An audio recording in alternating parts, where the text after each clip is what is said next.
Espero todos estén teniendo un muy buen día. El día de hoy vamos a realizar lo que es la presentación de la unidad número 2 del libro Ética para Ingenieros, que trata sobre riesgos y seguridad. Esta presentación está hecha por el grupo número 2 y está conformado por Agui Mendoza Yasmín, Perro Guamaní, Renzo Figueroa, Su Ángela Flores, Masco Ángel, Gamarra Torres Jesús, Gómez Gamarra Ángela, Guevara Córdoba Eric, Gutiérrez Yupanqui Anthony, Yancay Sánchez Jason, López Matos Maricielo. En este caso soy yo. Primero quiero que veamos esto. Como todos sabemos, es una tablet o una calculadora. Estos son aparatos tecnológicos que han sido más que nada para esta última generación que ha estado pasando. Y la mayoría de estos podemos darle la atribución a los ingenieros. La tecnología es algo que nos está apoyando, nos está ayudando a avanzar como sociedad al crecimiento económico, pero también hay que tener en cuenta de que su desarrollo, su importación, exportación, todo ese tratamiento conlleva un proceso donde tenemos que, más que nada, resumir los riesgos, hacer que sean los menores posibles. Como nos indica Michel Martín, se propone que la ingeniería es más que nada un estudio social, donde el ingeniero tiene que priorizar en lo que es la disminución de los riesgos. Hemos mencionado bastante lo que es la palabra riesgo, pero en sí, ¿qué es? El riesgo es un posible daño que puede ocurrir a lo largo de todo un proceso. Ahora, podemos definir el riesgo en sí como una ecuación matemática. ¿Cómo saben los ingenieros y las matemáticas? Prácticamente. Así que podemos decir que el riesgo es el daño potencial, que en este caso lo vamos a denominar como una M, y también la probabilidad de que ese daño ocurra, que es la probabilidad CI, que el daño ocurra. Lo multiplicamos y ahí nos van a dar prácticamente el factor de riesgo. Ahora, ¿acaso solamente vamos a tener un riesgo? Obviamente no, vamos a tener múltiples, así que lo que vamos a hacer es una sumatoria de que el riesgo total es igual a cada probabilidad multiplicada por el daño potencial que pueda surgir. Y con eso ya nos damos cuenta del daño total. Al evaluar todo esto podríamos ver más que nada cuántas personas, cuántas cosas podrían verse afectadas por todo el proceso que está realizando el ingeniero. Más que nada esto tiene que tenerlo en cuenta para poder prevenirlo, tomar precauciones, etc. Como mostramos anteriormente, ya de una manera un poco matemática, por así decirlo, hemos visto el factor de riesgo, que es lo que llega a ocurrir con su potencia y más que nada las probabilidades de que ocurra. Ahora, nosotros también tenemos que evaluar el riesgo y hacernos ciertas preguntas, como por ejemplo, si yo hago tal actividad, ¿qué podría salir mal? Ahora, esto quiero hacer un paréntesis para decir que esto no solamente lo tiene que hacer tanto el ingeniero, más que nada es como que algo que nosotros también tenemos que hacer. Ah, pero volviendo al tema en sí, el ingeniero más que nada en cualquier proceso tiene que preguntarse qué podría salir mal y tomar las medidas preventivas para que lógicamente eso no ocurra. También ver más que nada la gravedad de lo que podría ocurrir. Por ejemplo, dejo la máquina tal prendida. ¿Qué podría pasar? Imagine que un trabajador se lastima haciendo, o sea, se tiene que tomar la mayoría de medidas preventivas. Más que nada hacer todo el contexto y, aunque suene negativo, ponerse quizás en el peor de los casos para que justamente no ocurra ese caso. El ingeniero tiene que ser consciente de todo esto para que evitar accidentes. Ahora, vamos a seguir evaluando todo esto, esta unidad con mis compañeros, así que les paso con ellos. La ética, las instituciones y las organizaciones. Con respecto a la percepción de riesgo, este es como que un fenómeno complejo, ¿no? Que juega un papel importante y crucial en las instituciones y las organizaciones.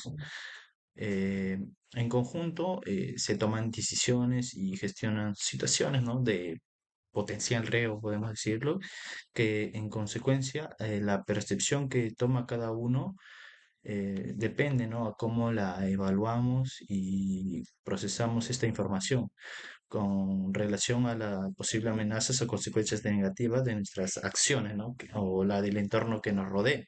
La manera que percibimos el riesgo puede variar de una persona a otra, e incluso estando dentro de un círculo social, podemos decir, dentro de una comunidad o cultura. Esto se debe a una serie de factores que incluyen experiencias, conocimientos, valores personales, incluso sesgos y la misma cognición, ¿no?, de cada uno y la percepción en la que las observamos.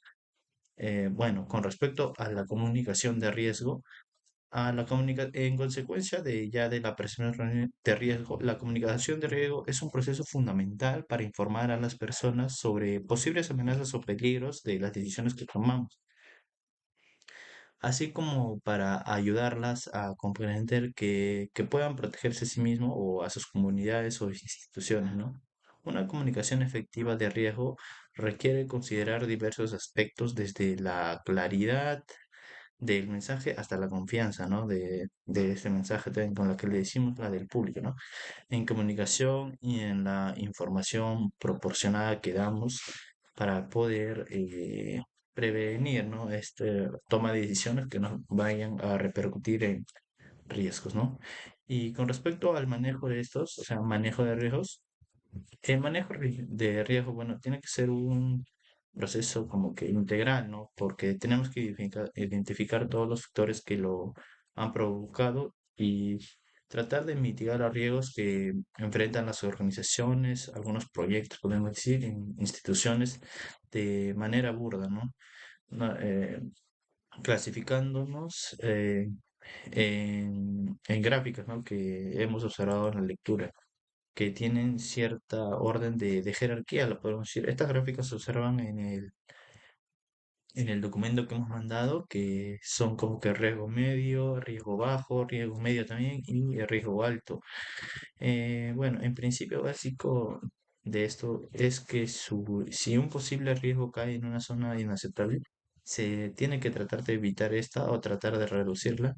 Esta normalmente se observa en situaciones de inversión, ¿no?, donde el beneficio de ganancia tiene que ser proporcional a la inversión para poder tener un gran margen de ganancia aceptable, como se observa en la gráfica que anteriormente hemos mencionado y también en la gráfica número 2 que se muestra el documento, ¿no? Donde hay magnitud de pérdida potencial por probabilidad de ocurrencia de consecuencia. Ahí se trazan dos asíntotas y en el punto de intersección es donde es el punto de retorno disminuido, donde se divide entre el riesgo y la inversión, ¿no? Ese es como que un punto de equilibrio donde al tomar una decisión se tenga que llegar a ese punto, ¿no? Para poder, como dije anteriormente, tener un gran margen de ganancia, ¿no? Este es el principio básico del manejo de riesgos, ¿no? Simplemente tratar de tratar de prever algunas percepciones de riesgo, o sea, ya de manera que se haya manifestado, ¿no? O sea, tratar de prevenir eso y tratar de llegar a tener cierto como que margen de ganancia, ¿no? O sea, uno siempre busca ganar al momento de invertir. Muchas gracias. Hola, mi nombre es Jason y bueno, continuando con la exposición, pues vamos a hablar de la ética del riesgo. Un peligro, por definición, puede tener consecuencias para los seres humanos y para lo que ellos valoran. De esta forma, la identificación de una amenaza o peligro y la estimación de sus posibles consecuencias es inherentemente moral. Esto tiene implicaciones muy amplias debido a que la valoración de amenazas, daños y consecuencias la hacemos con base en principios y conceptos como responsabilidad y disposición de rendición de cuentas. Veamos ahora los límites de análisis de costo-beneficio.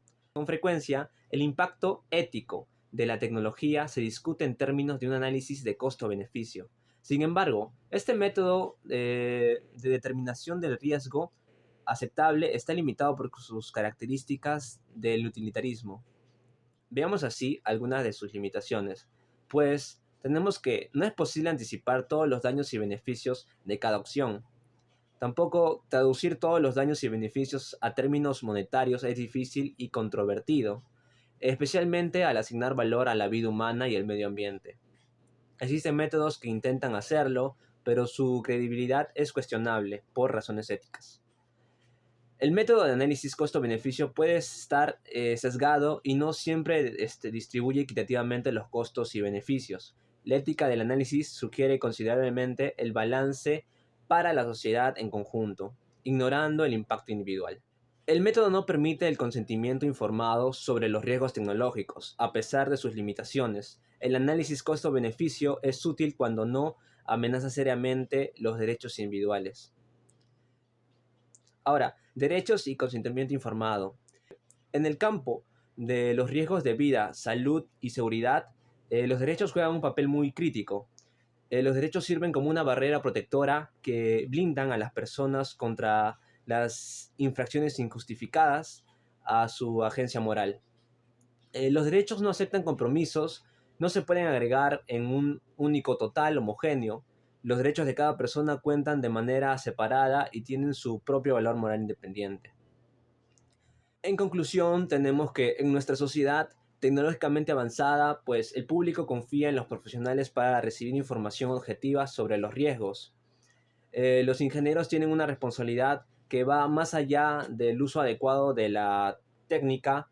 Deben comunicar los resultados y las implicaciones a sus productos tecnológicos a la sociedad y protegerla de los efectos negativos de la tecnología, especialmente cuando los daños no son consentidos o se atribuyen injustamente. También tienen la obligación de fomentar condiciones que permiten a las personas dar su consentimiento a los riesgos tecnológicos. En resumen, los ingenieros deben hacer todo lo posible para asegurar que el público comprenda los riesgos asociados con la tecnología, especialmente cuando son poco comunes. Esto sería todo por la exposición de este capítulo y pues gracias.